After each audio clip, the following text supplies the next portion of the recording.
If you're looking for a delicious high protein recipe, this air fryer tomato and pesto chicken has 44 grams of protein per serving and is ready in under 30 minutes. Sounds good? This is how you do it. The prep for this is a total dawdle. We're going to take 2 large chicken breasts and add about a half teaspoon of mixed herbs or Italian seasoning if you're in the US, some garlic powder and olive oil, and then just get your hand in and mix all that so the chicken is combined. Then we're going to add in some reduced fat green pesto. You could use red pesto if you want, but I think this works better with green.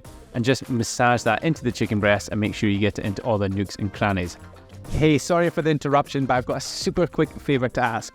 If you could either click like, drop a comment below and let me know what you think of this recipe, or subscribe, I would really appreciate it. It's got absolutely nothing to do with my ego. It just means that if you interact with this video in some way, YouTube is more likely to show it to others so that more people will get a chance to cook my recipes.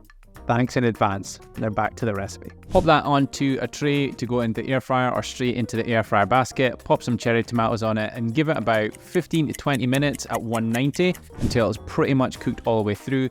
Add your mozzarella, give it 3-5 more minutes. Make sure that the internal temperature is at 74 degrees Celsius and the juices run clear. If not, just give it a wee bit longer and then get stuck in. So there we have our air fryer mozzarella and pesto chicken. Super easy to prep, so quick to make, and yeah, it tastes pretty damn tasty as well. Anyway, if you want the full recipe for this with all the macros and so on, you can get it inside my Food Fitness Recipes app. If you just click the link below in the description, you can download that and you'll get this recipe and over 300 other ones. Anyway, thank you so much for watching.